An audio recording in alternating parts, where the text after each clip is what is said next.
Okuzira ku ssemateeka wa Uganda, omukulembeze w'eggwanga buli ku ntandikwa y'omwaka gwa paalamenti alina okwogerako eri eggwanga era mu lutuula luno olutudde ku kisaawe Kololo. Mutabani we yali omukuliriza w'olukiiko lw'eggwanga olukulu Jacob Oulanyah Andrew Ojok Oulanyah alayiziddwa ng'omubaka wa Omoro okuddira kitaawe mu bigere. I, Ojok Andrew Oulanyah, swear in the name of the Almighty that I will be faithful and bear true allegiance to the Republic of Uganda. Mu kuggulawo olutuula luno oluteetabiddwako oludda luwabula gavumenti, omukulu w'olukiiko lw'eggwanga olukulu Anita Amongo akubiriza ababaka okwongera okutuukiriza obuvunaanyizibwa bwabwe obwabatikibwa abalonzi nga batula ku bukiiko kwe basibwa. Omukulembeze w'eggwanga Yoweri Kaguta Museveni asinzidde mu kwogera kwe n'akawaŋŋamula nti omukyala eyeeyita musigansimbi Enrica Pineti gavumenti gwe yakola naye endagaano ey'emmwanyi ekituufu teyina yadde obukugu ku nsonga z'emmwanyi, naye ye ng'omukulembeze w'eggwanga yamusaba ayingire mu nsonga z'emmwanyi. Endagaano eno gavumenti gyakola ne musigansimbi ono owa kampuni ya Uganda Vinci Coffee Company yayogeza bannansi ebikankana era gye byaggweera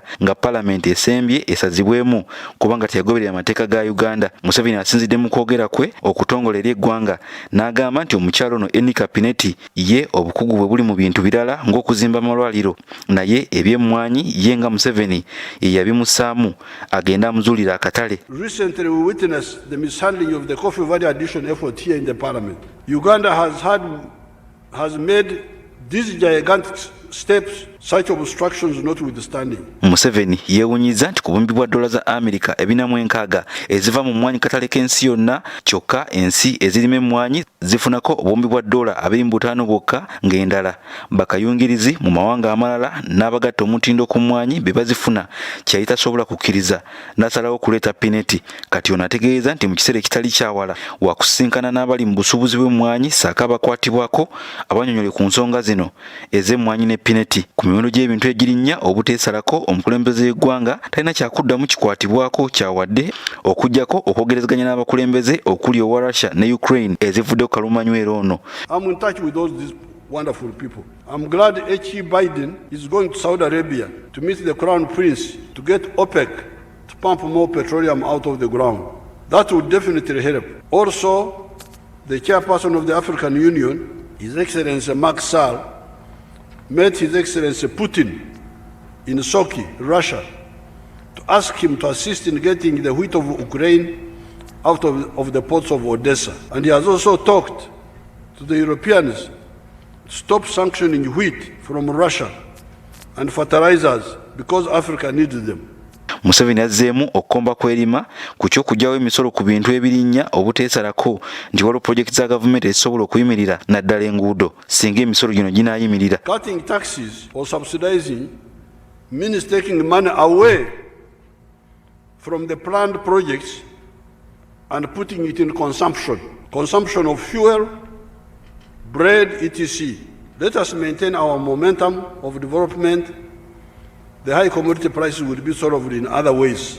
Wakati mu kusoomoozebwa okw'ebyenfuna okutagambika, omukulembeze w'eggwanga Yoweri Kaguta Museveni asinzidde mu kwogera kuno n'alangirira nti Uganda esemberedde okulangirirwa mu lubu lw'ensi eziriko yaddeyaddeko mu byenfuna ezimanyiddwa nga middle income countries olw'ebyenfuna n'ennyingiza y'Abannayuganda eyeeyongedde.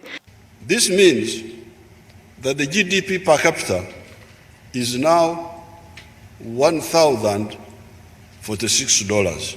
You remember